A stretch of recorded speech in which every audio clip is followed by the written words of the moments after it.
Hillary Clinton supporters are feeling pretty good this morning. A new Quinnipiac University poll shows that right now she has an enormous advantage in a hypothetical 2016 presidential race against some big Republican contenders, including Chris Christie, Marco Rubio, and Paul Ryan.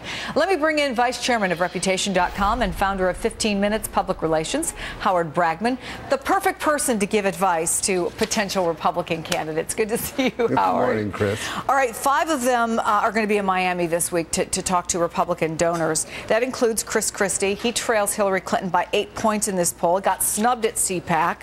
And, you know, Republicans had been criticizing his relationship as they saw it over Hurricane Sandy with President Obama.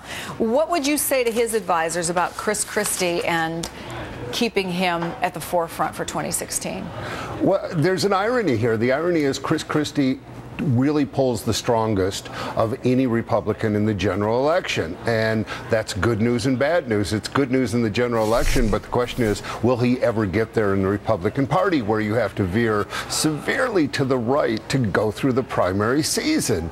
And I think if Chris Christie is going to keep his soul, keep his integrity, he has to do it and not veer too far to the right, because people aren't going to take him as credible. It's going to ruin his authenticity. Jeb Bush this week wouldn't rule out 2016, but this is somebody with a name that can carry baggage. He also has been taking some hits lately on his immigration stand and what some people see as a lack of clarity thereof. What does he do going forward? Well, as you say, it's the good news, bad news. The good news is he's Jeb Bush. The bad news is he's Jeb Bush. And he just changed his immigration stand, and he went from a path to citizenship to now something much lesser. And I don't think the Latino community is going to like it, which is ironic, since he's married to a woman who was born in Mexico.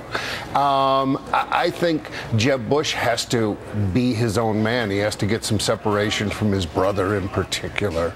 And I wish he had been a little more moderate. I think he would have been more credible as a candidate, because there's a lot of the base who will vote for anybody named Bush. Yeah, another Floridian, Marco Rubio, gets a lot of buzz. I mean, not just because he's Hispanic, but because he's got this kind of endearing personality and he, definitely a rising star. Too young?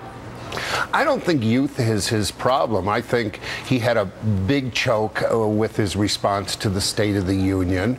I think that the Republicans have to look at Sarah Palin and say, just because you put a woman in doesn't mean you get the female vote. Just because you put a Latino in doesn't mean you're going to immediately get the Latino vote. And Latinos are, he's got a fairly moderate view on immigration, but Latinos are interested in much more than that and generally align with the Democratic Party. And we were just talking to our strategist about this in the conundrum for a lot of Republicans, you know, the Tea Party and being more conservative, which allows you to win primaries. Ted Cruz is somebody who fits perfectly into that conundrum of an equation. Ted Cruz is, you know, the young senator from Texas, is somebody who's going to appeal to the red meat right-wing base very much so, and really doesn't have a snowball's chance in the general election. But it's going to be interesting. The Republicans have the battle within themselves that they have to overcome before they can really win this election. And of course there's Rand Paul, who just filibustered for 13 hours. It was interesting. There was a whole article about it today in the Washington Post arguing that this is why other contenders should be worried about him, because he was very focused on the issues. If you listen to what he said, you know, he appeals to not just the base, but issues that are of concern to Republicans in general. And he does it pretty conversationally, very fluently, a good communicator. He's a really interesting guy. He's a lot like his father in that he's got a strong libertarian streak in him, and he is going to, you know, aggregate what, somewhere between 10 and 20% of the people are going to think he's the next best thing. But he's not a reliable conservative, and he's going to have trouble because of that. Some of his issues, which are more libertarian, are not going to sit well with the Tea Party, and he could be a spoiler, though, and an interesting part of this mathematical formula. Are you expecting your phone to start ringing off the hook with some of these Republican candidates wanting advice, Howard? Generally, Republican candidates don't spend that much time calling me. But, you know, we saw that Secretary Clinton is so far ahead, but it's going to be very competitive. It's going to be very negative, and of course it's going to be a close race. The Republicans have to look at their systemic problems. Can they really ever nominate a moderate and have a chance to appeal to the middle of the country? The first of many conversations we will have on this. Howard, it's always great to see you. Thanks.